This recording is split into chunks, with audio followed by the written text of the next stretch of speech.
주어진 시간 동안 여러 선생님들께 제 생각을 말씀드려 보도록 하겠습니다.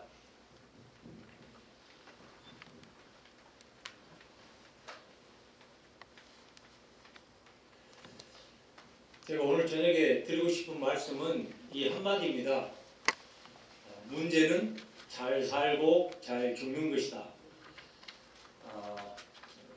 살아있는 생명체인 인간에게 이보다 더 중요한 문제가 있을까 이런 생각을 하는데요.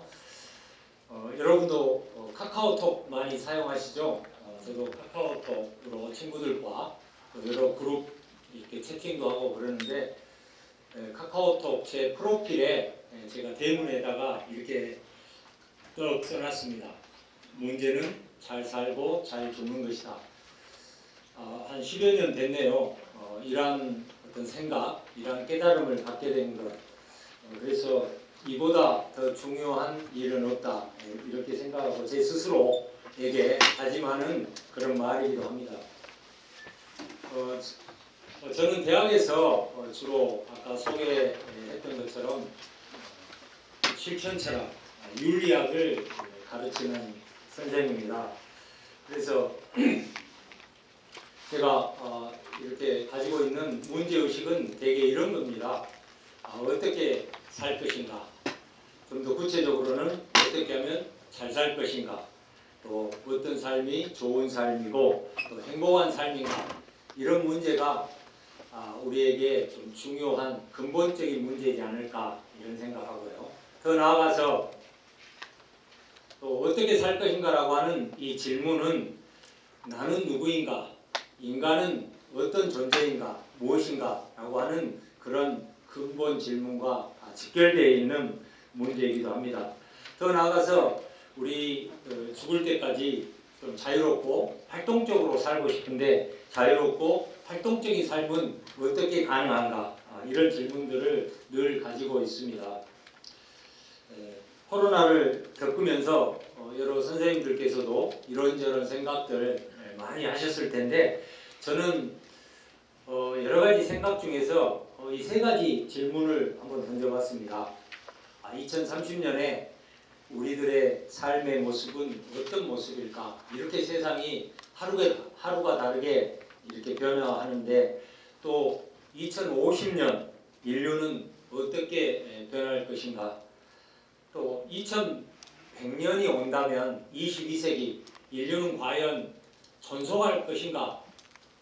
이런 질문들 던지고 제가 우리 학생들한테 이런 말 합니다.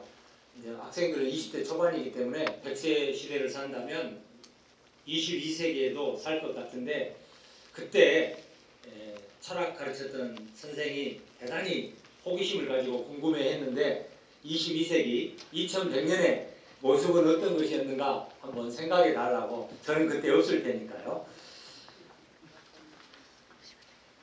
코로나만의 문제는 아닌 것 같습니다. 최근 몇 년 사이에 우리가 좀 가시적으로 우리의 발등에 떨어진 불처럼 느끼는 것이 기후변화, 기후위기 문제가 심각합니다. 또 더 나아가서 2015년에 시작되었다고 말하는 4차 산업혁명, 또 인공지능, 최근에 여러 선생님들 챗 GPT라고 들어보셨죠? 인공지능이 급격하게 우리 앞에 이렇게 다가와 있는데 또 그 기술적 발전과 진보가 너무 빨라서 예전에 10년 걸리던 기술의 진보가 이제는 몇 개월 만에 이렇게 확 바뀌는 그런 시대를 살고 있습니다. 그래서 우리 인류에게 닥친 이런 문제를 코로나 팬데믹, 기후위기, 4차 산업혁명, 그다음에 인공지능, 이런 어떤 삶의 환경과 조건 속에서 우리가 앞으로 어떻게 살아야 될 것인가 라고 하는 것이 큰 어떤 문제가 되겠죠. 그래서 우리에게 던져진 질문은 어떻게 살 것인가, 어떻게 또 살면 좋을 것인가, 살아남을 것인가, 이렇게 계속 살아도 괜찮은가 라고 하는 이런 질문들을 생각해 볼 수 있을 텐데요. 먼저 첫 번째로 아리스토텔레스라고 하는 철학자를 통해서 좀 생각거리들을 한번 함께 고민해 보도록 하겠습니다. 아리스토텔레스는 BC 4, 5세기 그리스의 철학자이고 학문의 아버지, 정말 위대한 인류의 스승이죠. 이 아리스토텔레스가 쓴 책 중에 이런 책이 있습니다. 니코마코스 윤리학. 이 책은 서양인 최초의 윤리학 책이라고 소개되는데요. 다른 말로 하면 서양인 최초로 단행본 저술로 인생에 대한 책을 쓴 겁니다. 인생서라고 이야기할 수 있을 텐데 어떻게 우리가 삶을 살아야 될 것인가, 한 개인으로 그리고 공동체의 한 구성원으로 우리가 어떤 삶을 사는 것이 좋을 것인가 라고 하는 그런 질문에 대한 답이다라고 생각해 볼 수 있을 텐데요. 혹시 기회가 되신다면 여러 종류의 책들이 많이 있거든요. 아리스토텔레스의 책, 제 건 아니죠.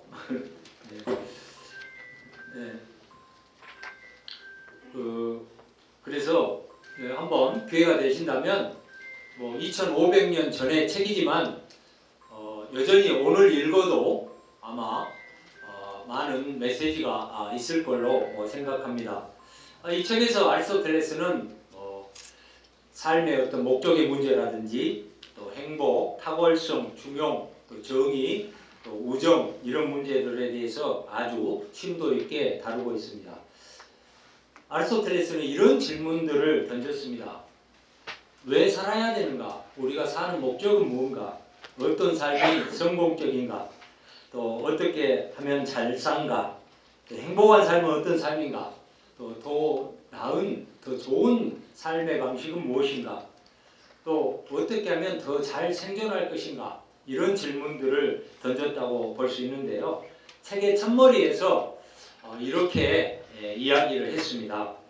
좀 인용을 해보면 모든 기회와 탐구, 모든 행위와 선택은 어떤 좋음을 목적으로 하는 것 같다. 사람들은 좋음을 추구한다. 자, 말하자면 이런 거죠. 여기에서 말하는 기회, 탐구, 행위, 선택. 그러니까 인간의 모든 것들, 그것이 이론적이든 실천적이든 여기 오늘 이 강의에 와서 앉아있는 이런 행위든 아니면 이걸 먹을까 저걸 먹을까 밥 먹고 운동을 할까 산보를 할까 이런 모든 인간의 행위와 선택은 어떤 좋음을 추구하는 그런 활동이라고 하는 거죠. 인간은 어떤 좋은 것을 얻으려고 한다는 거죠. 그러니까 우리가 목적으로 삼고 있는 것은 좋음, 선이라는 것인데요. 조금 더 이야기를 들어보면 아리스토텔레스는 이렇게 이야기합니다. 행위를 통해서 우리가 성취할 수 있는 모든 좋음들 중에서 최고의 것, 최상의 것은 무엇인가? 이렇게 묻고 그리고 나서 대부분 사람들이 동의하고 있다는 거죠. 대중들, 일반 대중들 혹은 교양 있고 많이 배운 사람들 모두 그것을 뭐라고 답하냐면 좋은 것들 중에 가장 좋은 건 뭐냐라고 이렇게 묻는다면 모든 사람들이 동의하고 있는 그것은 행복이다 이렇게 이야기했다는 거죠. 행복. 그리스어로는 에우다이모니아인데요. 에우다이모니아. 그러니까 우리가 좋음을 추구하는데 그 좋은 것들 중에서 가장 최고의 좋은 것은 행복이다. 배운 사람이건 못 배운 사람이건 대중들이건 교양이 있는 사람이건 철학자건 누구나 할 것 없이 그렇게 대답을 한다는 거죠. 그러면서 덧붙여서 아리스토텔레스가 뭐라고 했냐면 잘 사는 것과 잘 행위하는 것을 행복하다는 것과 같은 것으로 생각한다. 자, 정리를 좀 해보죠.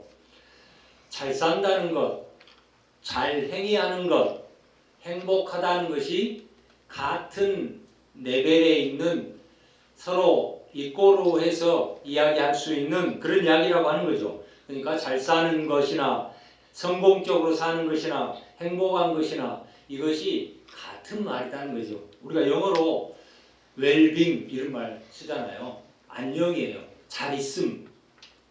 그 다음에 well doing, 잘 행해하는 것, 이것이 방금 전에 그리스어로 행복, 에우다이모니아, 한번 따라해 볼까요? 에우다이모니아.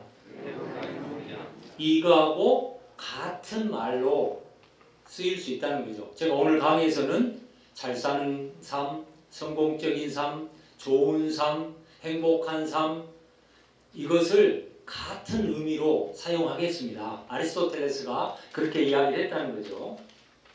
자, 그런데 다음 질문. 그럼 행복이 뭐냐라고 구체적으로 물어보면 사람마다 그 답이 다르다는 거죠.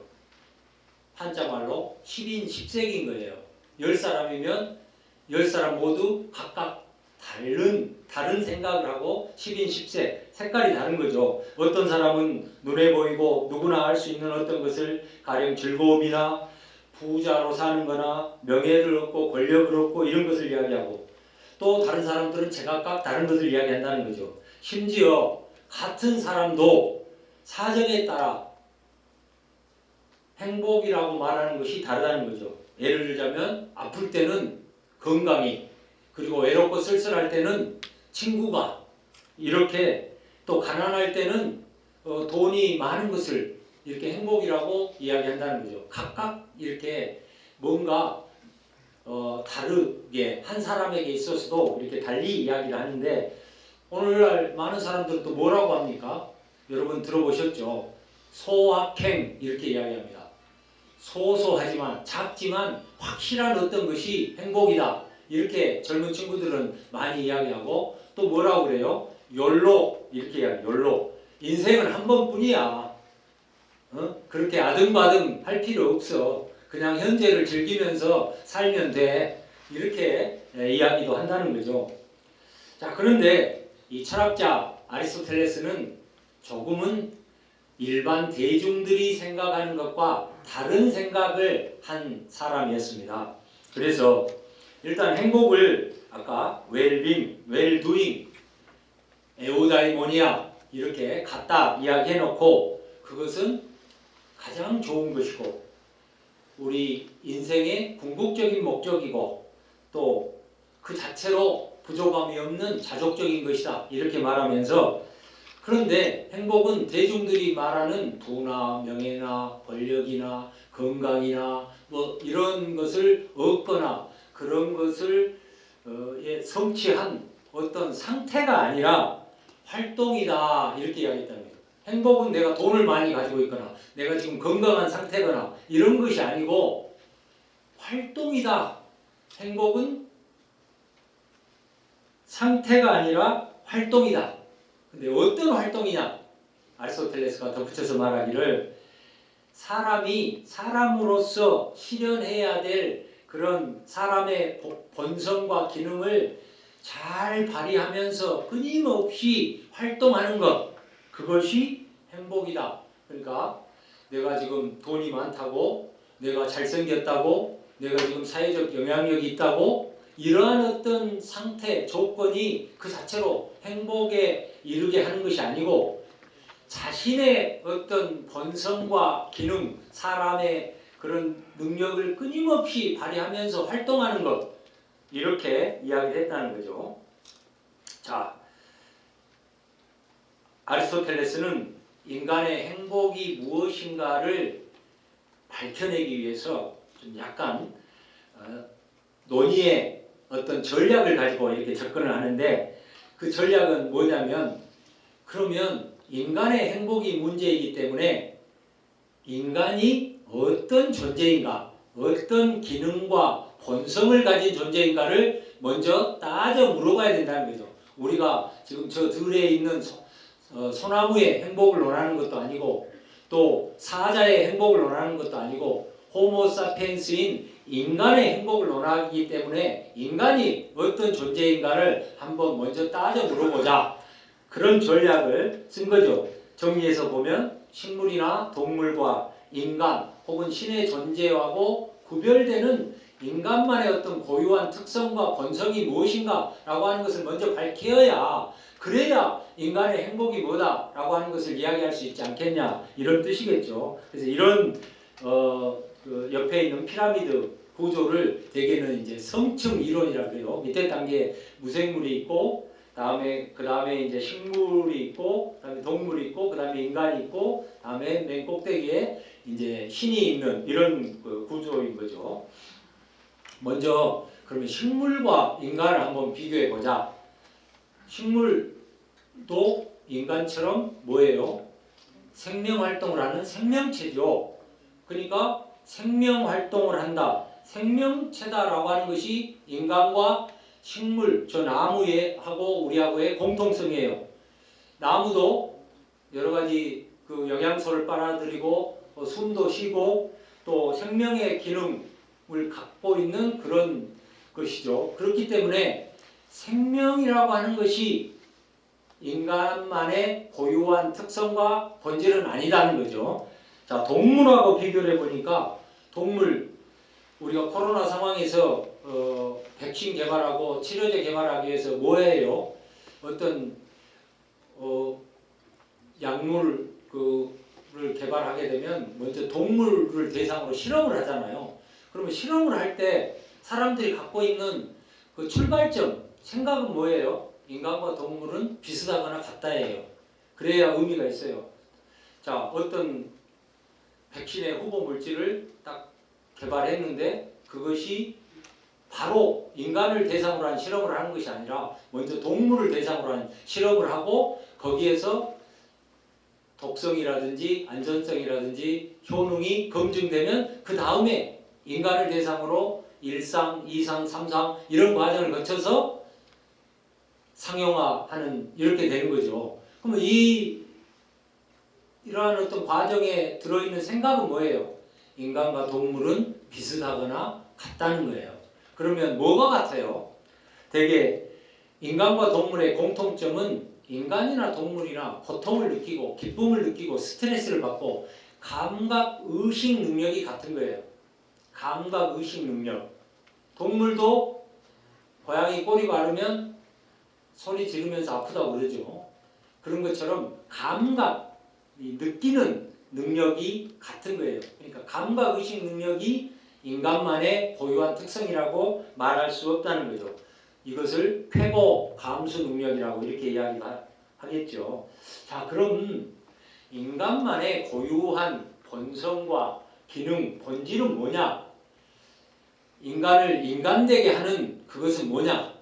아리스토텔레스는 서양의 전통적으로 인간을 한마디로 뭐라고 그랬어요? 이성적 동물이라고 했어요. 인간도 동물인데 그 앞에다가 이성적인 동물이다 이렇게 붙였어요. 그러면 인간은 인간만의 어떤 고유한 특성은 이성, 정신, 영혼을 가진 존재라고 하는 거죠. 그러니까 아리스토텔레스라는 철학자는 이 인간의 정신 능력, 영혼의 능력, 이성적인 어떤 사유 능력이라는 데에 초점을 맞추어서 인간의 행복, 인간의 성공적인 삶, 인간의 잘 사는 삶, 인간의 좋은 삶을 논하는 거예요.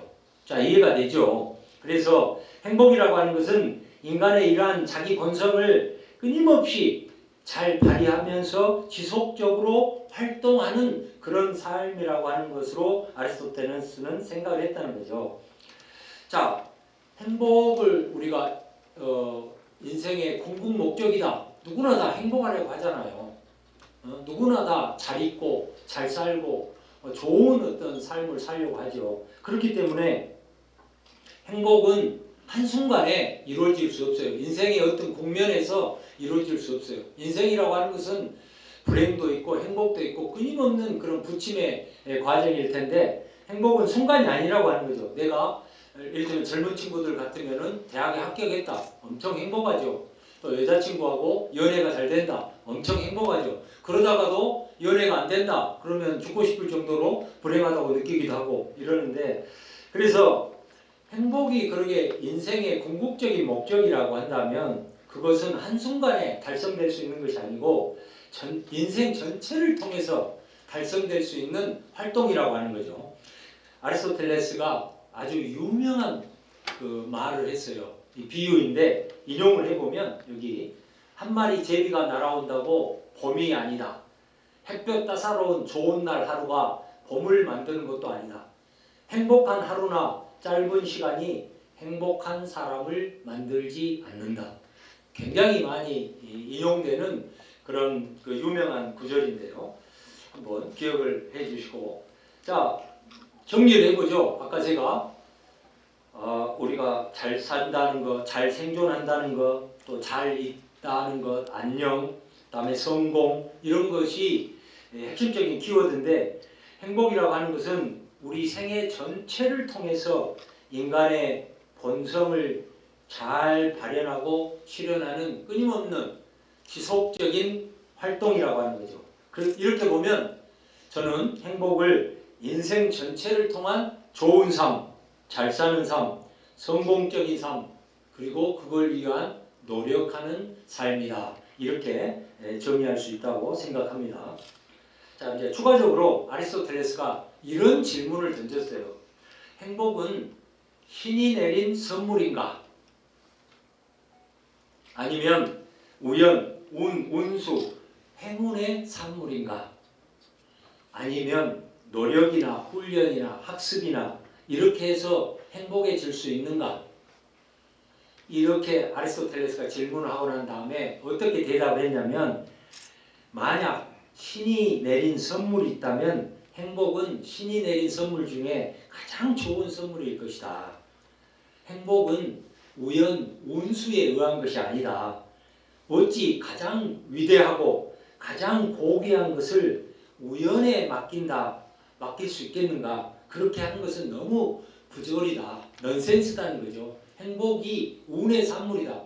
물론 어떤 사람들은 이렇게 이야기하죠. 운칠기삼, 운이 70%고 자기의 노력이나 이런 것이 30%다.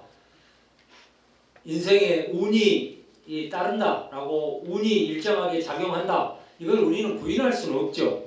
그렇지만 아리스토텔레스는 이렇게 이야기했다는 거죠. 행복은 잘하려고 하는 이 탁월성의 학습과 훈련의 결과다. 그러니까 한마디로 정리하자면 우리는 노력을 통해서 또 훈련하고 공부하고 학습함으로써 좀 더 높은 수준의 행복에 이룰 수 있다. 아까 제가 행복을 뭐라고 그랬어요? 인생을 성공적으로 살 수 있다. 인생을 잘 살 수 있다. 좋은 삶을 살 수 있다. 이런 말하고 같은 의미라고 그랬죠.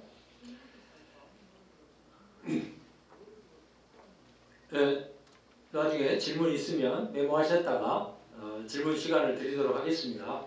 자, 다음으로 제가 좋아하는 칸트라는 철학자인데요.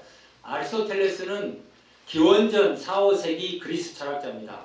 칸트는 1724년에 태어나서 1804년에 죽은 독일의 18세기 철학자입니다. 우리 여기 김석수 교수님도 칸트 대가신데, 칸트와 관련해서 저는 이런 질문을 던져봤습니다. 우리가 좋은 삶, 성공적인 삶, 잘 사는 삶, 행복한 삶을 살고 싶은데, 더 나아가서 그러한 어떤 삶 속에 자유롭고 활동적이고 내가 주체가 돼서 이렇게 하고 싶은 그런 삶은 어떻게 가능한가? 이런 질문을 이제 곁들여서 던져봤는데요. 칸트는 철학을 설명하면서 몇 가지 질문을 던졌습니다. 질문을 가지고 철학을 설명한 거죠. 무엇을 알 수 있는가? 우리는 무엇을 행해야 하는가?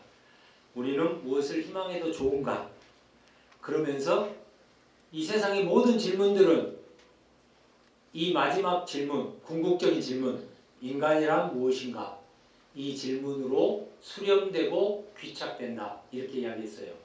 제가 학생 때는, 젊었을 때는 이 말의 의미를 이해하지 못했어요.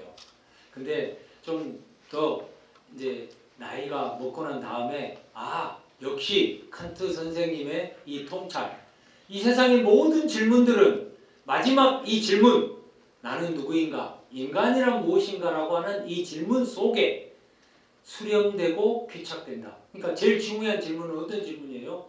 인간이란 무엇인가라는 질문이에요. 사람이 문제야. 사람이 문제지. 그런 생각들 많이 하시잖아요, 일상에서. 사람이 중요하다는 거죠. 사람을, 나를, 인간을 어떻게 우리가 이해해야 될 것인가 라고 하는 이 질문이 대단히 중요한 질문이라고 하는 거죠. 자, 먼저 좀 본론적으로 인간은 어떤 욕망, 욕구를 갖고 어떤 이익관심, 영어로는 인터레스트인데요. 이익관심을 가지고 있는 그런 존재인가를 한번 생각해 보겠습니다. 여기 옆에 표에 그림에 보시면 메슬로우라는 사회심리학자가 인간의 욕구, 욕망을 5단계로 이렇게 나눈 적이 있어요. 굉장히 유명한 욕구 5단계설이죠. 맨 밑에는 생리적인 욕구, 그 다음에 안전의 욕구, 사회적 욕구, 존경의 욕구, 자아실현의 욕구. 위로 올라갈수록 높은 그 수준의 욕구가 되겠죠. 이런 그 메슬로우의 이런 주장도 있는데 저도 생각해 봤어요. 도대체 인간에게 중요한 그런 욕구, 이익관심은 뭘까? 도대체 우리에게 중요한 것은 뭔가? 무엇이 중요한디? 이렇게 묻는다면 저는 기본 욕구의 충족이 가장 중요해요. 먹고 마시고 인간의 기본 욕구, 숨 쉬고 옷을 입고 또 우리가 그 트리키의 지진에서 봤던 것처럼 기본 욕구가 충족되지 않는 그런 상황에서 살 수 없죠. 두 번째, 생명 보존이 돼야죠. 그리고 고통이나 아픔이 없어야 돼요. 다음에 능력을 개발할 기회를 갖고 개발된 능력을 가지고 직업적 활동을 하고 호구지책을 마련하고 이거 중요하죠. 그 다음에 친구들과 우정을 교환하고 사랑하는 사람과 애정을 나누고 또 타인으로부터 불필요한 간섭 없이 내 마음대로 자기주도적으로 내가 하고 싶은 대로 그리고 지금 누리고 있는 이 삶을 내일도 미래에도 계속 누리는 것. 인간의 욕망, 욕구가 이익 관심이 엄청 많은 것 같지만 사실은 복잡한 것 같지만 정리해보면 이 몇 가지가 이거 다예요. 이거의 다라고. 그래서 저는 이렇게 썼어요. 이 인간의 이익 관심을 섬세하게 고려하는 것이 모든 것의 출발점이고 문제 해결의 핵심 키다는 거죠. 정치의 영역에서, 경제의 영역에서, 교육의 영역에서, 문화예술의 영역에서, 우리의 삶의 모든 영역에서 이걸 놓쳐서는 안 된다는 거예요. 이것을. 이거 인간의 이보다 더 중요한 건 없어요. 이보다. 근데 정치를 봐도 교육을 봐도 사회의 작동 방식을 봐도 이것이 작동하지 않고 있어요. 그래서 우리 삶에 있어서도 이 문제를 우리가 이제 심각하게 생각을 해야 되는데, 자, 칸트 선생은 이렇게 생각했어요. 인간이란 어떤 존재인가? 라고 하는 이 질문과 관련해서 인간은 목적 그 자체인 존재다. 물건, 수단이 아니다. 이제 유명한 말이죠. 목적과 수단으로 인간을 설명하는 것인데, 자, 칸트는 이제 왜 이렇게 구분을 했냐면, 칸트는 이 세상을 나눌 때, 아까 아리스토텔레스가 서양 정신사에서 인간을 한마디로 이성적 동물 이렇게 이야기했다고 그랬죠. 칸트도 이성적 자연 존재 이렇게 자연 존재라고 하는 것이 동물 같은 의미 맥락인데, 그러니까 이 세상을 나눌 때 이성 능력이 있는 존재하고 이성 능력이 없는 존재로 나눈 거예요. 이 방안에는 지금 이성 능력이 있는 존재와 이성 능력이 없는 존재로 나눠질 수 있어요.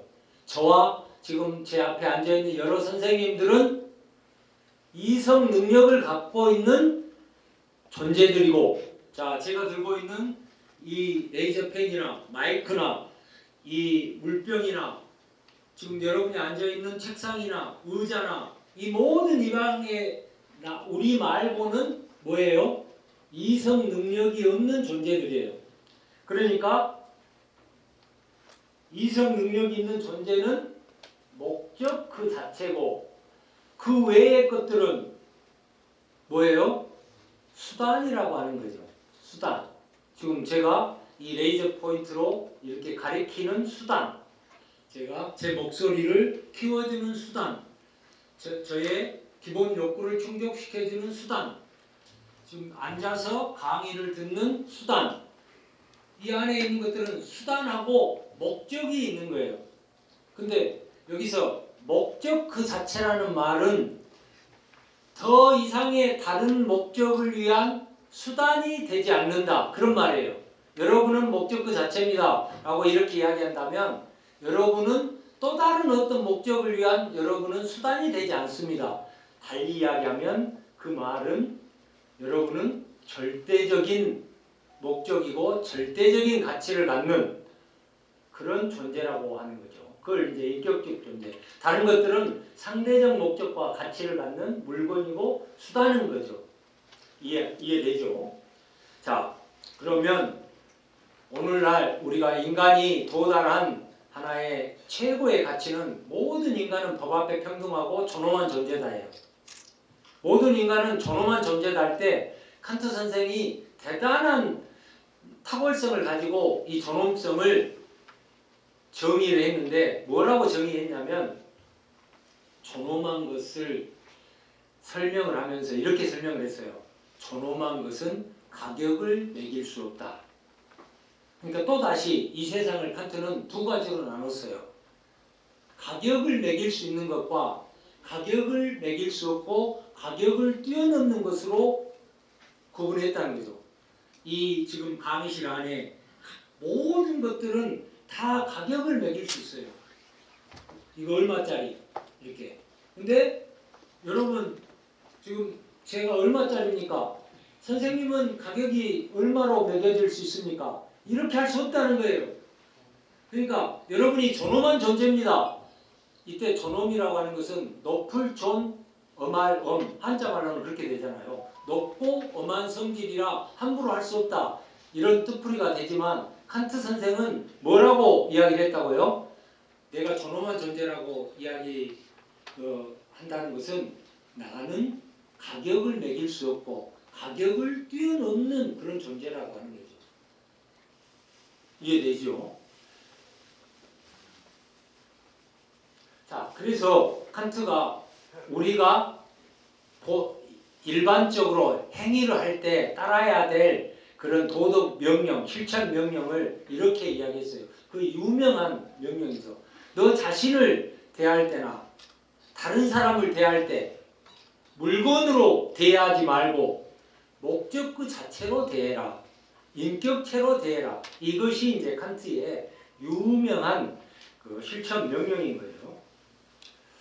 자, 이제 두 번째. 그러면 이런 인간 존재에게 가장 중요한 그 본질 중에 하나는 뭐냐면 자유라고 하는 거예요. 자유. 그러니까 칸트라고 하면 오늘날 이 세상이 도달한 몇 가지 이 세상을 굴리는 몇 가지 중요한 가치 체계가 있어요. 이데올로기. 일단 자본주의라고 하는 경제 시스템, 그 다음에 민주주의라고 하는 정치 시스템, 그리고 사회적인 부분에서 개인주의, 그리고 자유주의. 이 네 가지 그 바퀴가 이 세상을 굴러가게 하는데 이것이 서양 근대의 산물이에요. 오늘날에도 여전히 통용되는데 이 중에 칸트가 만든 두 개의 바퀴가 개인주의와 자유주의예요. 그래서 자유의 개념이 칸트로부터 도출된 칸트가 이론적으로 이렇게 정립한 굉장히 중요한 개념인데 오늘 저한테 이 자유의 원리에 대해서 확실하게 혹시 배워가신다면 아마 여러분의 삶에 굉장히 도움이 될 거라고 생각이 되는데요. 칸트는 자유를 설명하면서 열쇠가 핵심적인 키는 자율이라고 이렇게 이야기한 거예요. 근데 이제 자유를 두 가지 방식으로 설명을 했어요. 하나는 소극적이고 부정적인 방식, 네거티브한 방식. 다른 하나는 적극적이고 긍정적인 방식, 포지티브한 방식으로. 그러니까 자유를 우리가 설명할 때 소극적이고 부정적인 자유와 적극적이고 긍정적인 자유가 있다는 거예요. 자, 소극적이고 이쪽에서 소극적인 자유라고 한다는 것은 우리가 외부의 힘이나 어떤 영향, 타인으로부터 구속되지 않고 자유롭다는 거예요. 여러분은 모두 다 자유롭습니다. 그때 소극적인 어떤 외부의 힘이나 영향을 받지 않는다. 괜히 잡혀가지고 감옥에 우리 가지 않잖아요. 큰일 나는 일이죠. 그런 것처럼 우리 모두는 이 자체로 자유로운 거예요. 자유로운 그런 존재예요. 그것이 인간의 본질이에요. 다른 하나는 그런데 여기서 머물지 않고 칸트는 적극적인 자유를 이야기했어요. 적극적 자유. 적극적 자유라고 하는 것은 자율이라는 말과 같은 말이다. 서로 교환, 바꿔 쓸 수 있는 그런 말이다. 이렇게 이야기한다는 거죠. 자, 그러면 앞으로 가서 자율이 뭐냐? 자유는 자율인데 이 말 독일어 아우토노미인데 이 말은 그리스어로 아우토, 우리 자동차를 아우토라고 하잖아요. 아우토, 자동이라는 말도 있고 자기, 셀프라는 말이 있어요. 그러니까 아우토는 그냥 자동만 알고 있는데 셀프, 자기 자신이라는 거죠. 그 다음에 노미의 노모스는 법, 규범, 원리 이런 말이에요. 그러니까 자유라고 하는 것은 자율, 자기 법칙, 자기 원리, 자기 규범. 반대가 부자유, 타율이죠. 여러분 타율이라는 말 알잖아요. 타율은 타자의 법, 규범, 다른 사람이 정한 규칙, 원리, 법, 규범. 그러니까 자, 우리는 그 자체로 자유로운 존재고 더 나아가서 적극적으로 보면 자기 자신이 각자가 자기 법을 갖는, 자기 원리를 갖는, 한마디로 이야기하면 내가 내 마음대로 할 수 있는 그런 존재라는 말이에요. 자율이란 말은 여러분은 자율적 존재입니다. 그러면 여러분 마음대로 하세요. 여러분 마음에 따라서 하세요. 여러분이 정한 규칙에 따라 하세요. 여러분이 정한 원리에 따라 하세요. 우리 모두는 다 이런 존재라고 하는 거죠. 자율적 존재. 그러니까 학생들이 저한테 물어봐요. 선생님, 가장 중요한 말 한마디만 꼽아주세요. 저는 이 말이 제일 중요하다고 생각해요. 자율. 나는 내 마음대로 하고 싶어. 나는 내가 정한 원리 원칙에 따라 살고 싶어. 그러니까 근데 우리가 자율적 존재잖아요. 근데 자율적 존재가 되려면 어떻게 해야 되겠어요? 내 마음을 알아야 되잖아요. 내가 뭘 원하는지, 내가 어떻게 하고 싶은지, 내 멋대로 내 멋이 뭔지. 근데 불행하게도 한국의 교육의 특성이 뭐였어요? 타율 교육이었어요. 우리가 너무 오랫동안 선생님의, 부모님의 간섭과 관리 감독과 지시와 명령에 따라서만 삶을 살아왔기 때문에 온전하게 이 자율 훈련을 못 받은 거예요. 누가 자율 훈련을 시켜주지 않았어요. 자율 훈련을 충분히 해야 내가 자율적인 존재가 되는데 너무 오랫동안 타율적으로만 키워오고 교육하고 양육하고 하다 보니까 자율적 인간이 탄생하지 않은 거라는 거죠. 이게 우리 사회의 불행이에요. 그러면 지금이라도 자율적 존재가 되려면 어떻게 해야 되겠어요? 내가 누구이고, 내가 뭘 원하고, 내가 뭘 욕망하고 있고, 내가 내 마음대로 하고 싶은 것은 뭐고, 이걸 내가 알아야죠. 나는 뭘 좋아하고, 나는 어떤 사람과 데이트하고 싶고, 어떤 사람과 같이 살고 싶고, 등등. 뭐 질문이 뭐 한도 끝도 없이 많은 거예요. 근데 불행하게도 그렇지만 늦었지만 지금부터라도 나는 내 마음대로 할 거야. 내가 원하는 걸 할 거야. 내가 좋아하는 걸 할 거야. 라고 하는 이런 자율적인 능력을 가져야 되는 거겠죠. 자, 넘어가세요. 그래서 칸트는 또 자율의 명령, 마치 내가 자율이라고 하는 것은 자기 자신을 보편 법칙을 세우는 존재라고 생각하는 것처럼 행해라 라고 하는 이런 명령도 칸트가 만들었다는 거죠. 자, 칸트가 책을 엄청 많이 쓴 그런 철학자이고, 제가 생각할 때는 오늘날 여러분 BTS 알죠? 영원한 아이돌, 철학계의 영원한 아이돌이 거의 BTS급 철학자가 여전히 인기 있는 그런 철학자가 칸트인데, 엄청난 책을 썼는데 짧은 글을 하나 썼어요. 그 글 중에 하나가 뭐냐면 계몽이란 무엇인가에 대한 답변이라는 글이에요. 최근에 이제 저도 챗 GPT 이렇게 인공지능 AI 대화할 수 있고 이렇게 물어보면 다 답도 하고, 근데 제가 안 사실 중에 하나는 모르는 것도 너무 자신만만하게 이 답을 한다는 거예요.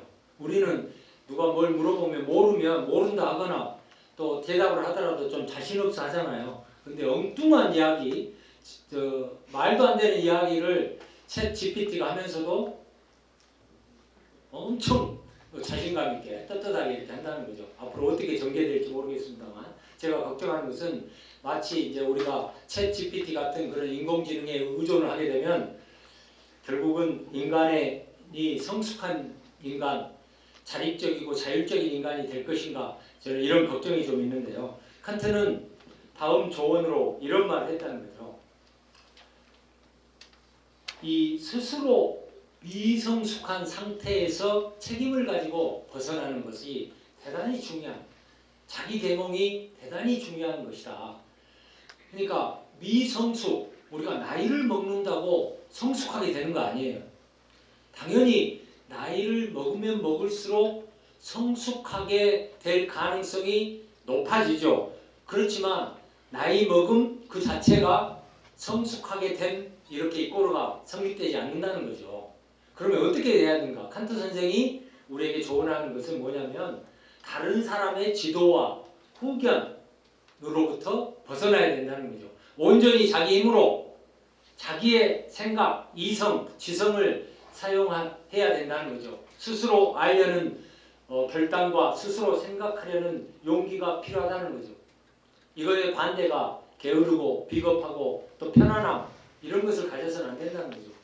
제가 볼 때 여기 앉아 계신 우리 선생님들은 지금 이 늦은 시간에 여기 와서 스스로 뭔가 배우고 익히고 또 생각하고 하는 용기와 결단을 가진 분들로 저는 생각하고, 칸트에 따르면 아마 엄청 성숙하신 그런 높은 수준에 있는 그런 분들이라고 감히 말씀드릴 수 있겠습니다. 자, 제가 지금까지 두 철학자, 제가 좋아하는 아리스토텔레스와 칸트를 통해서, 아리스토텔레스를 통해서는 좋은 삶, 잘 사는 삶, 성공적인 삶, 노력하는 삶, 행복한 삶의 의미가 뭔가라고 하는 것을 한번 되새겨봤고요. 칸트를 통해서는 자유, 자주, 자립, 독립, 주체, 자유로운 삶, 활동적인 삶, 이런 생각들의 그 단초를 한번 이렇게 쭉 전개해봤는데, 이제 여기까지가 철학 강의고요. 이걸 정리해서 제가 좀 구체적으로 우리가 일상에서 적용할 수 있는 그런 메시지는 없냐라고 물어본다면 제가 몇 가지 좀 준비를 해봤습니다. 먼저 가장 중요한 것은 아까 우리가 기본적 욕구의 충족, 사람은 생명체이기 때문에, 그래서 저에게 뭐가 중요한가? 우리 교육에 있어서 지금까지 말해왔던 캐치프레이즈가 지덕체였어요. 지성, 덕성, 도덕성, 다음에 신체적 건강성, 이런 순서였다고요. 저는 순서를 바꿔야 된다고 생각해요. 앞으로 교육에 있어서 가장 중요한 것은 신체의 건강성, 그 다음에 덕성, 그 다음에 지성. 아마 여러분 살아보니까 아마 제 이야기가 동의 가능하리라고 생각합니다. 왜 신체적 활동 역량이 중요한가? 우리의 삶은 죽는 순간까지 활동하는 삶이어야 된다는 거죠. 신체적 활동 역량은 좋은 삶을 위한, 성공적인 삶을 위한, 행복한 삶을 위한 필수 조건인 거예요. 아까 아리스토텔레스가 뭐라고 그랬어요? 행복은 어떤 상태가 아니라 끊임없는 지속적인 사람으로서 활동을 하는 것이다. 이렇게 이야기했잖아요. 자, 그러면 어떤 활동을 할 것인가? 어떻게 나의 신체적 활동 역량을 키워갈 것인가? 두 가지가 있더라고요. 그룹으로 하는 게 있어요. 그룹 엑서사이즈라고 그러는데 여기 보면 아마 그룹으로 같이 여러 사람들과 모여서 이렇게 하는 여러 종류 그룹 뭐 다양한 종류 제가 해보니까 뭐 여러 가지 어떤 종류의 그 활동들 운동들도 있고 재밌는 것도 많고 그렇습니다. 다음에 개인으로 할 수 있는 거예요. 그냥 걷기도 있고 그다음에 요가도 있고 뭐 다양한 종류의 개인. 그러니까 이런 그룹이나 개인의 활동을 통해서 꾸준하게 자신의 몸의 활동성을 이렇게 키워가야 된다는 거죠. 자, 두 번째, 결국 이 정신의 힘, 아까 인간의 어떤 다른 존재와 구별되는 어떤 고유성, 기능과 본질이 어디가 있다고 그랬어요? 정신, 이성, 영혼에 있다고 했잖아요. 제가 좋아하는 서강대 철학과 교수하다가 지금은 명예퇴직하고 있는 명예교수 최진석 교수라고 있는데 이분이 쓴 책이 혹시 기회되면 한번 읽어보시기 바랍니다. 탁월한 사유의 시선이라는 책을 썼는데요. 이 책에서 이분이 주장하는 것이 생각의 높이가 삶의 높이를 결정한다. 그러니까 높은 수준의 삶을 살고 싶다면 어떻게 해야 돼요? 우리의 생각의 높이, 우리의 시선의 높이, 우리의 사유의 높이를 높여야 된다는 거예요. 넓혀야 되고 깊게 해야 되고 우리는 생각의 높이 이상을 살 수 없다.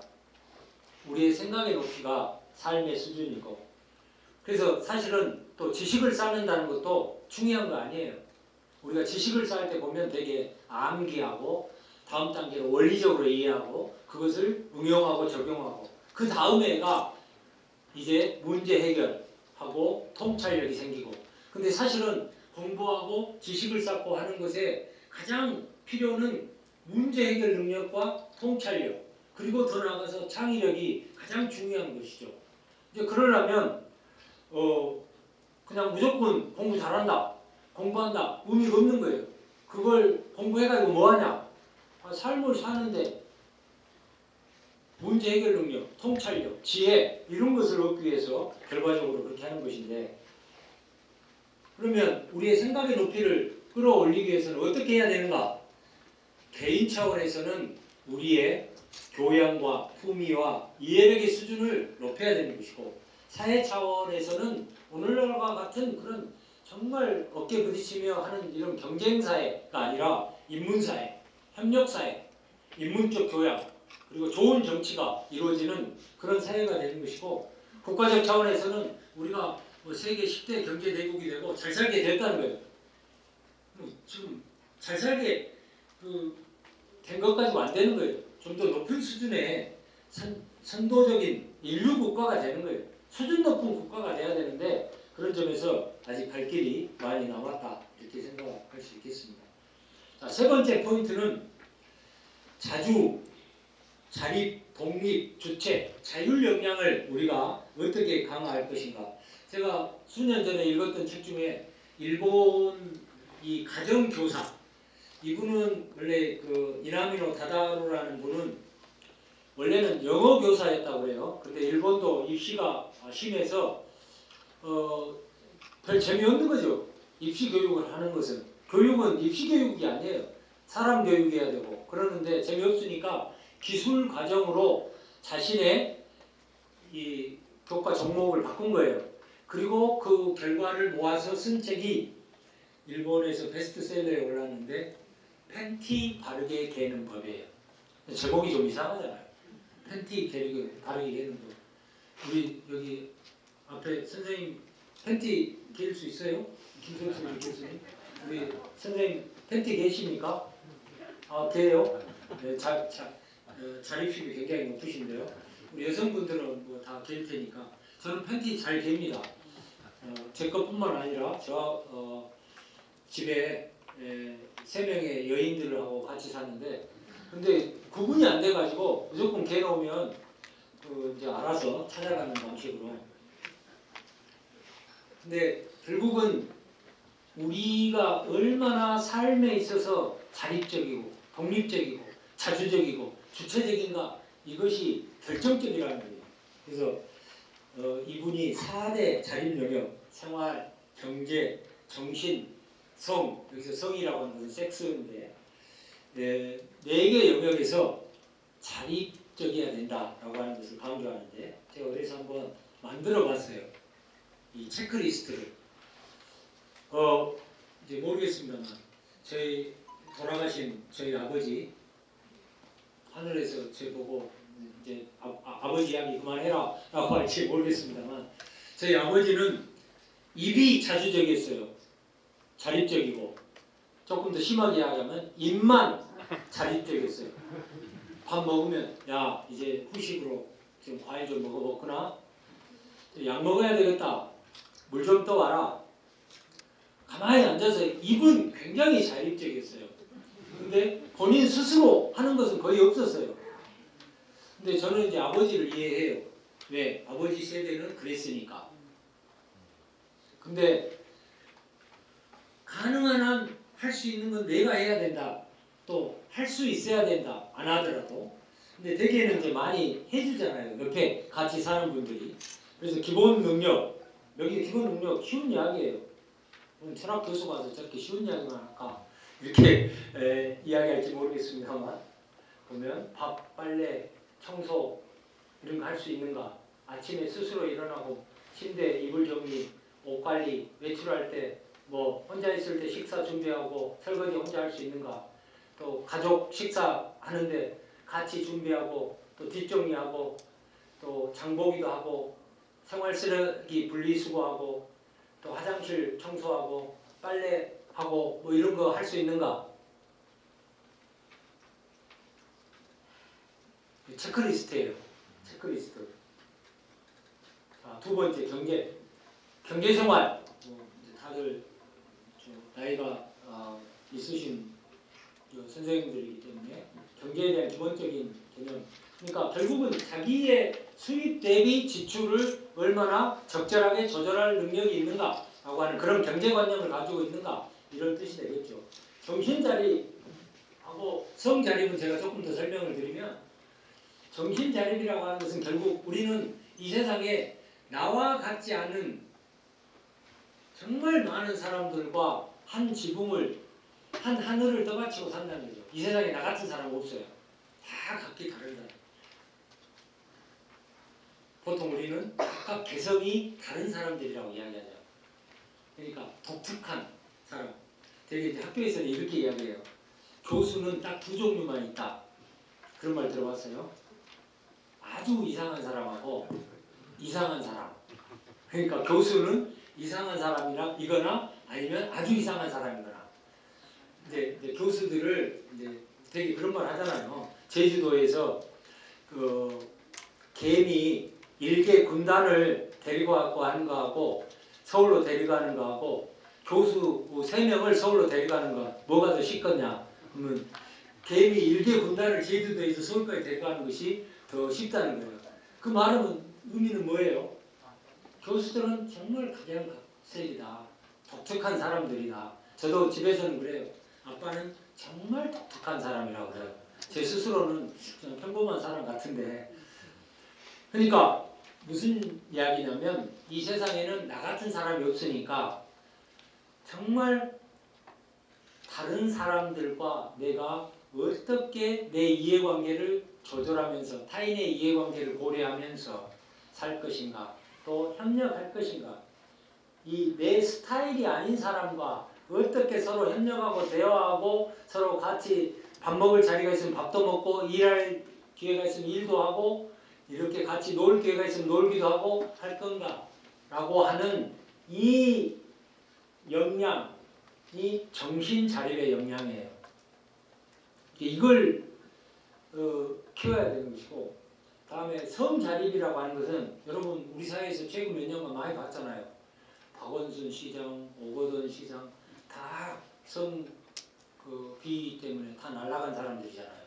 그리고 대학 교수 최근에도 우리 대학에도 다 성추행, 성희롱 이런 걸로 그 문제가 되면 일벌백계 그냥 바로 해임이에요. 뭐 때문에 그래요?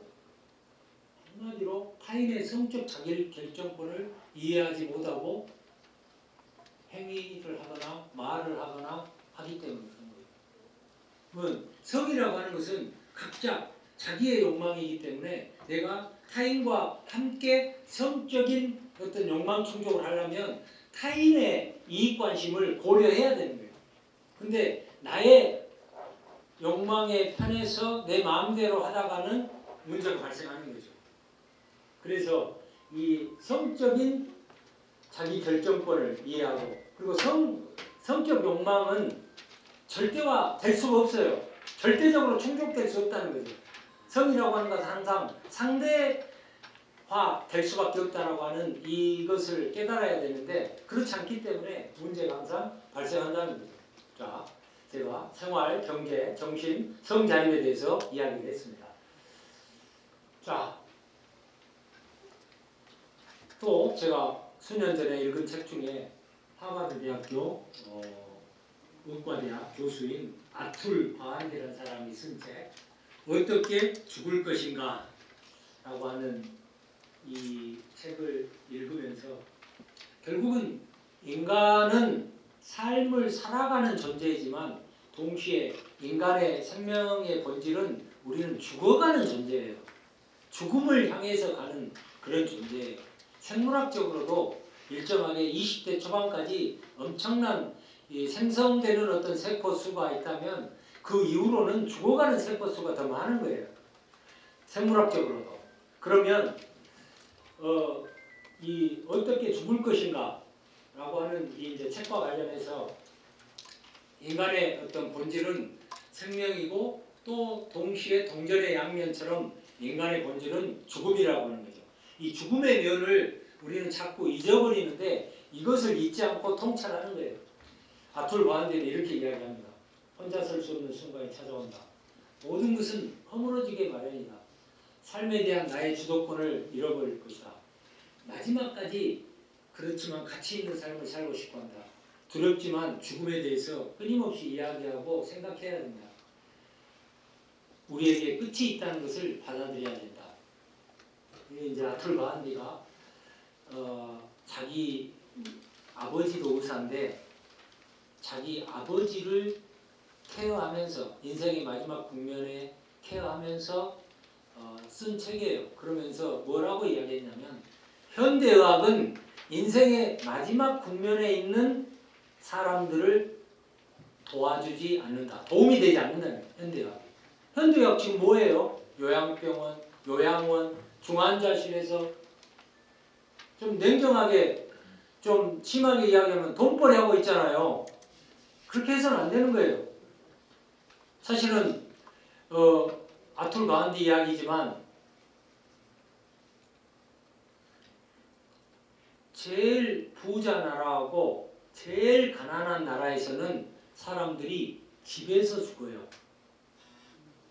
최고의 선진국과 가장 가난한 나라에서는 사람들이 집에서 죽어. 저희 할아버지와 할머니는 집에서 돌아가셨어요. 저는 할아버지, 할머니, 아버지까지 제가 인종을 이렇게 지켰는데, 근데 아버지는 병원의 중환자실에서 돌아가셨어요. 지금 대부분 한국 사람들은 어디서 돌아가십니까? 병원에서 죽습니다. 병원에서 여러분 죽고 싶으세요? 자기가 사는 삶의 공간인 내 침대에서 가족들이 지켜보는 가운데 마지막 숨을 거둔 그것이 가장 행복한 거죠. 그래서 아툴 가안디는 그렇게 이야기하는 거예요. 우리가 예전에 가난한 나라였을 때는 다 집에서 죽었어요. 집에서. 근데 지금은 어느 정도 살게 되니까 병원이나 요양원이나 요양병원에서 죽게 돼요. 근데 정말 바람직한 것은 집에서 죽을 수 있어야 된다는 거죠. 우리의 의료의 질적 서비스가 높아지는 그런 수준이 오면 우리도 집에서 죽을 수 있게 될 거라는 거죠. 근데 아직 그 단계까지 우리가 아직 못 가고 있는 거예요. 자, 그러면 어떻게 해야 되는가? 죽음과 이분이 아툴 가안디라는 하버드 대학교 의사인데 친숙해지는 방법, 일단 주문을 외우는 거예요. 주문. 저 라틴어로 하나 주문 하나 알려드릴게요. 메멘토 모리. 한번 따라서 해보세요. 메멘토 모리. 뭐 죽음을 기억하라 이 말이에요. 메멘토는 뭐 리멤버 이런 좀 비슷하죠. 기억하라. 뭐 모리는 죽음을 기억하라. 그러니까 내가 죽을 수밖에 없는 존재라는 것을 시간이 있을 때마다 아침에 눈 뜨면서 저녁에 자기 전에 계속 생각하는 거예요. 아까 최진석 교수는 그렇게 이야기했더라고요. 내가 아침에 일어나면서 나는 얼마 못 산다 이렇게 일어난다는 거예요. 그러면 그날 나는 째째해지지 않고 쪼잔해지지 않고 삶을 더 긍정적으로 내가 얼마 남지 않는 이 지상에서의 어떤 삶을 더 의미 있게 더 하고 싶은 대로 더 잘 살아야 되지 않겠냐라고 이렇게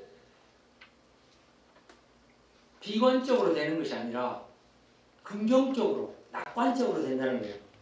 옛날에 그리스 로마 시대에 사람들은 철학자들은 이렇게 생각했어요. 가장 지혜로운 자는 날마다 죽음을 연습하며 준비하는 자이다. 가장 지혜로운 사람은 누가 지혜로운가? 자기의 삶의 본질을 통찰하고 그것을 항상 생각하고 물론 막 엄청 생각한다고 해서 막 많이 엄청난 변화가 있는 건 아니에요. 그러나 뭐 근다해서 뭐 죽음을 뭐 쉽게 더 죽어지고 그런 것도 아닐 거예요. 그러나 삶에 대한 어떤 태도와 자세는 달라질 거라는 거죠. 그래서 저도 모토를 문제는 잘 살고 잘 죽는 것이다. 카톡에다가 항상 써놓고 날마다 좀 생각을 해보고 있습니다. 자, 근데 문제는 오늘 여러 가지 제가 말씀을 드렸는데 우리가 이제 여러 지혜로운 사람들 또 철학자들 그런 생각들도 들어보고 그러는데 우리가 행위하고 실천하는 것은 무언가 내가 어떤 것을 하겠다라고 하는 의지인가 아니면 습관인가 아리스토텔레스라는 사람이 말한 잠깐만요. 뭐 자꾸 해가지고 유튜브 하나 잠깐 하는죠. 제가 하나 만들고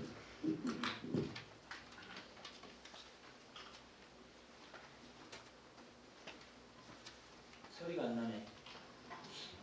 제가 제 유튜브 하나 보여드리려고 그랬는데 소리가 안 나. 자, 놔두세요. 나중에 여기도 안 뜨고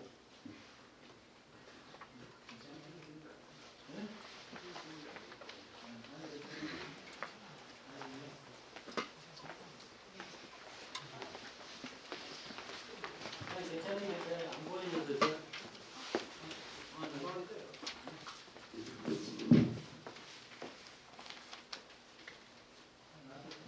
나중에 내가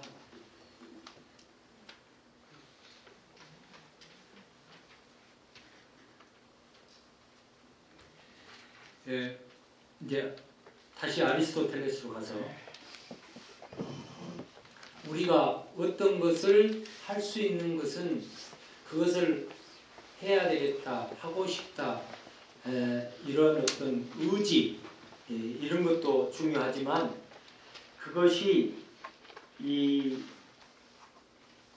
자동적으로 될 수 있도록 되게 그것을 이제 습관인데, 습관은 어떤 반복적인 행동을 통해서 특정한 어떤 행위 패턴이 생기고 의식의 수준에서 무의식의 수준으로 되는 거예요.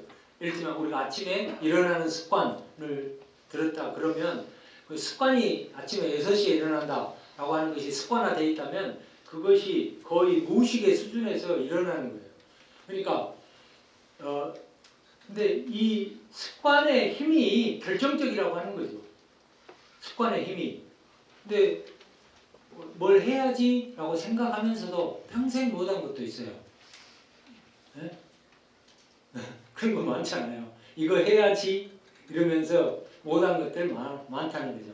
그래서 아리스토텔레스는 뭐라고 이야기했는가?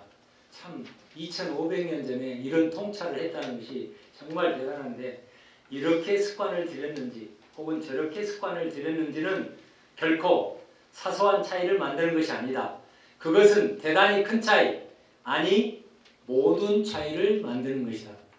그러니까 습관이 모든 차이라고 하는 거죠. 습관이 성공의 힘이라는 거죠. 습관이 좋은 삶, 성공적인 삶, 행복한 삶을 만드는 어떤 토대라고 하는 그런 것이죠. 그래서 저는 이 우리가 아는 것, 우리가 깨달은 것을 행하는 것이 이 좋은 삶, 잘 사는 삶, 성공적인 삶, 행복한 삶을 위한 그런 원리다라고 이렇게 생각을 합니다. 자, 중간에 식없이 계속 가도 되죠. 네. 자, 이제 몇 가지 제가 이제 참고 사례들 좀 정리를 해왔습니다. 4명의 유명한 분들, 먼저 칸트 선생. 칸트 선생은 18세기에 평균 수명 40세 정도 되는 때 이분은 다른 사람보다 2배 많이 살았어요. 80세까지. 그리고 태어날 때는 아주 왜소하고 키도 1m 60도 안 되는 작은 키에다가 가슴은 편가슴에다가 그렇게 외모적으로 그렇게 볼품 있는 사람은 아니었는데 허약한 체질에, 근데 평생 건강관리를 엄청 신경 쓰고 잘했다고 그래요. 그리고 그것을 자신이 큰 병 치레 없이 평생을 건강하게 산 것을 엄청 자랑스럽게 얘기했다고 합니다. 근데 이분 제가 이제 유튜브 영상도 있는데 제가 칸트 선생은 어떻게 건강 장수했을까 유튜브 쳐보면 나올 텐데, 또 최근에는 제가 쇼츠도 만들고 그랬는데 이제 내가 연구를 해보니까 5가지더라고요. 일단 규칙적인 생활. 이분은 아침 5시에 일어나서 저녁 10시에 잠들 때까지 대단히 그 규칙적으로 살았어요. 이 규칙성이 이 오래 장수한, 건강하게 장수한 분들 보면 대부분 다 규칙적으로 삶을 살아요. 그 다음에 활동적인 삶. 5시에 일어나서 2시간 강의 준비하고 또 2시간 강의하고 오전 또 4시간 또 연구하고 저술하고, 그다음에 점심은 좀 오래 먹었어요. 칸트가 하루에 한 끼를 먹었는데 1시부터 오후 4시까지 한 3시간 동안 여러 부류의 사람들하고 이렇게 식사를 했다고 그래요. 그리고 끝나면 매일 비가 오나 눈이 오나 산보를 했어요. 독신으로 결혼하지 않고 혼자 살았는데 정말 다양한 사람들과 사회적 관계를 맺으면서 인간관계를 풍부하게 하면서 그렇게 살았어요. 그리고 날마다 2시간씩 산보하면서 운동을 했어요. 그리고 저녁에는 주로 가벼운 책들을 읽으면서 이렇게 또 소식, 보통 여기에는 이제 뭐 여러 가지 의견이 있습니다만 칸트는 하루에 한 끼, 아침에는 홍차 2잔, 낮에는 한 끼 사람들과 어울려서 식사하고 저녁에는 먹지 않고 이렇게. 그러니까 요즘 그것을 간헐적 단식이라고 이야기하는데 모르겠어요. 아무튼 이렇게 살아서 칸트가 아주, 제가 의대 교수님들한테 여쭤보면 오늘식으로 계산하면 몇 살 살았어요? 한 100살 살았다더라고요. 평균 수명 40 정도 될 때 칸트는 80세를 살았으니까 올해 뭐 의학 기술도 별로 없고 약도 없고 그럴 때였잖아요. 자, 이분 다 아시죠? 1세대 철학자라고 소개되어 있습니다. 저 최근에 이제 강의 준비하면서 저도 유튜브도 보고 텔레비전 이렇게 봤는데 보니까 이제 이분이 주장하는 바가 제가 이렇게 쭉 강의를 들어보고 그러니까 이런 내용이더라고요. 일단 인생을 세 단계로 나눌 수 있다. 첫째 단계, 30살까지는 교육, 직업적 교육이든 아무튼 이 교육받는 시기, 그리고 60살까지는 돈 벌고 직업활동하는 시기, 그리고 60세부터는 이제 비로소 인생이 시작된다. 60세부터 인생이 시작이다. 김영석 교수님 지금 몇 살이에요? 103세예요. 103세 올해 103세. 근데 지금 앞으로도 몇 살을 더 살지 몰라요. 저 작년에 나온 김영석 교수의 일상생활 공개된 영상을 보니까 아직도 정말 건강하시더라고요. 규칙적으로 그렇게 살고.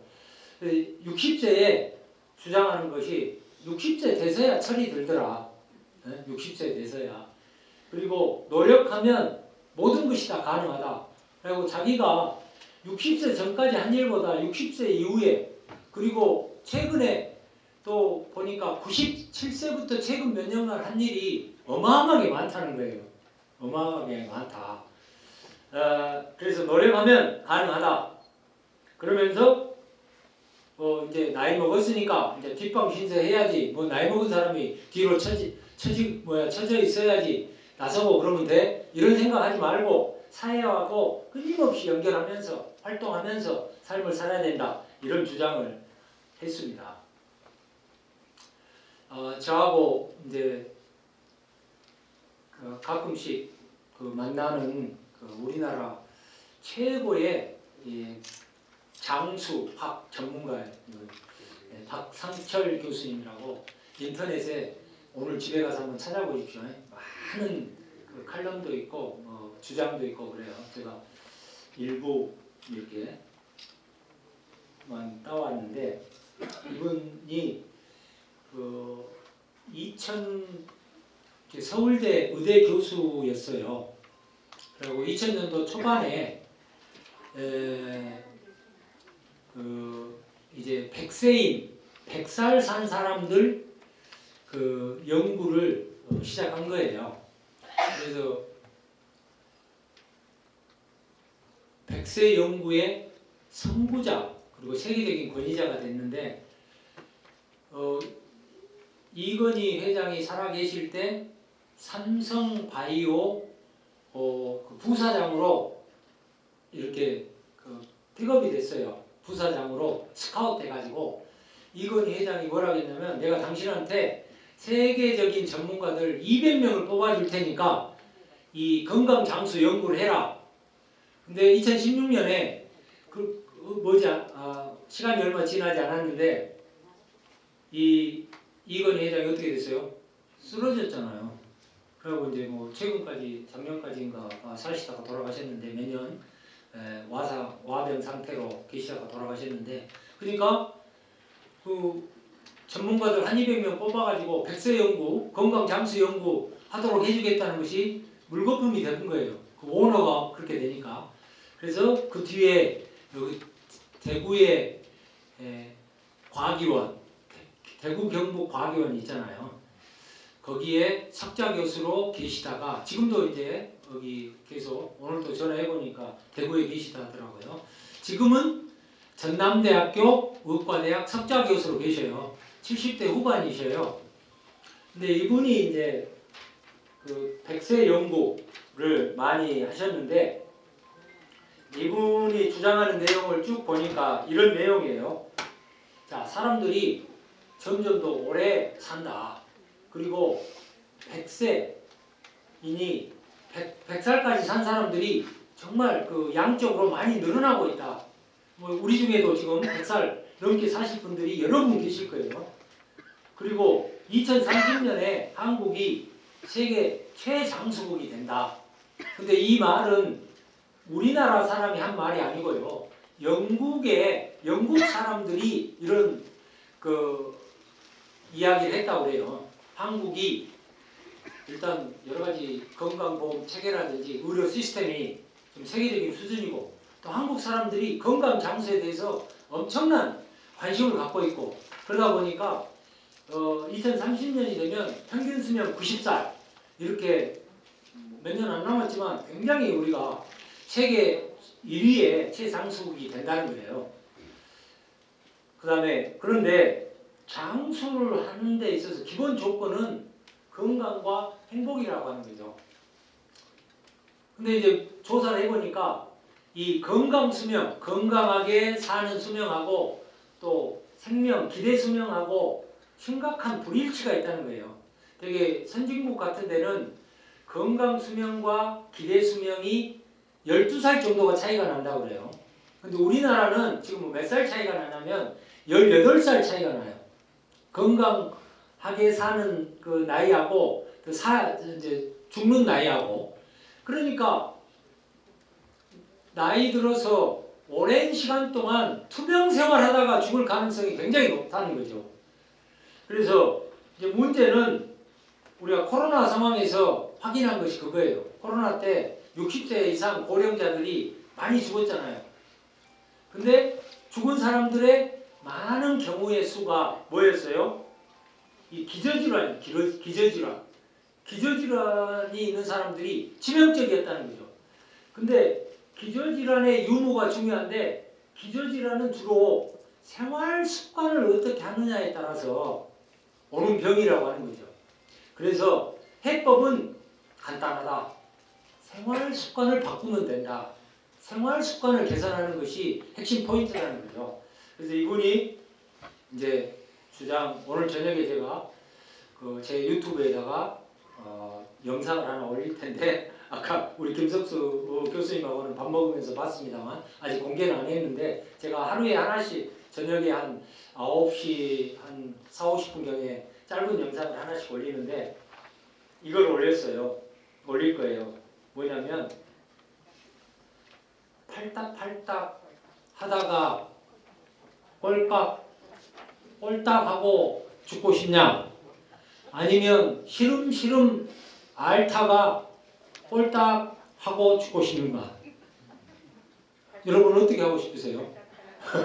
누구나 다 팔딱팔딱 하다가 되게 그러잖아요. 그냥 죽을지 어쩐지도 모르게 그냥 자다가 죽고 싶다. 이것이 이제 다 소망이잖아요. 칸트도 그랬어요. 가장 잘 죽는 것을 이 뇌출혈 밤에 자다가 이렇게 뇌출혈을 일으켜가지고 바로 죽는 거. 근데 요즘은 우리 그렇게 하고 죽을 수가 없어요. 왜냐하면 응급실로 실려가기 때문에 네? 절대 그렇게 안 죽습니다. 그러니까 팔딱팔딱 꼴딱할래, 시름시름 꼴딱할래. 이제 이것은 근데 각자의 선택 사항인 거예요. 그러면 이제 어떻게 하면 되냐?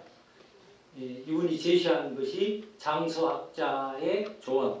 아리스토텔레스하고 똑같은 말을 했어요. 습관을 들여야 된다는 거예요. 습관. 네? 그리고 이 코로나 사태 백세 미스터리 이렇게 다 조사를 해보니까 생활습관 개선을 해야 된다. 어떻게? 3가지. 적절한 자극. 이때 자극은 스트레스예요. 전혀 스트레스가 없는 것보다 일정한 스트레스. 오늘 한 달에 한 번이지만 치과대학 강당에서 있는 인문학 강의 올라오면 약간 스트레스 있는 거예요. 자극이 있는 거라고. 또 밥 먹고 1시간 산보 약간 스트레스 있는 거예요. 그냥 그 소파에 뒤로 벌렁 기대고 텔레비전 보는 것이 훨씬 더 편하겠죠.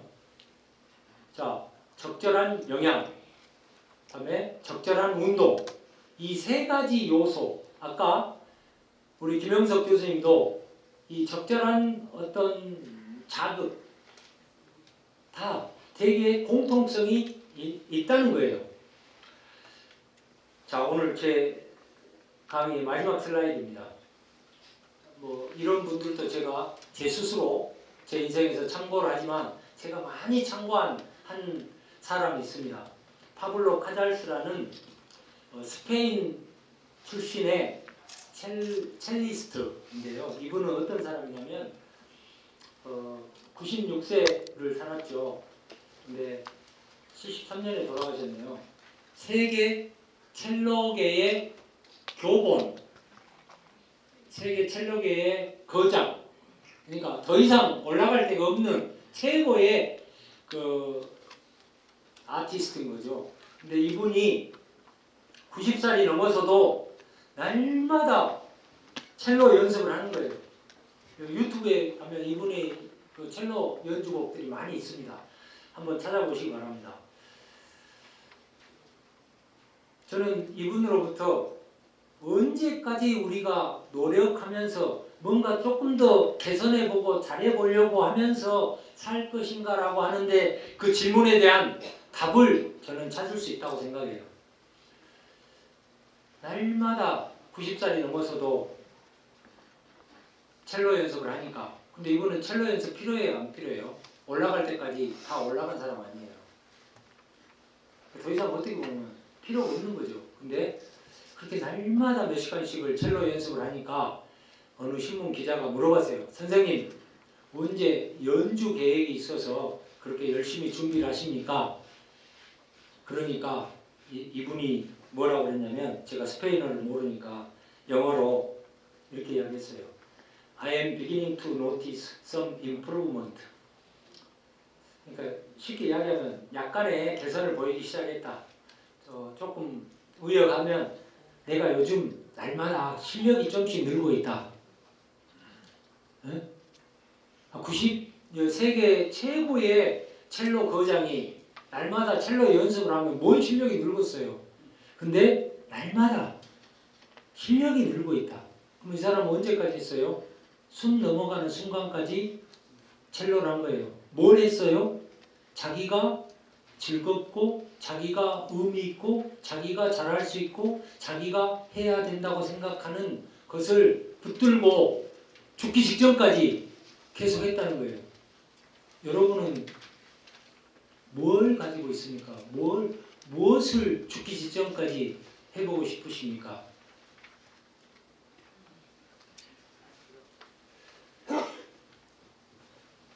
오랜 시간 경청해 주셔서 감사합니다.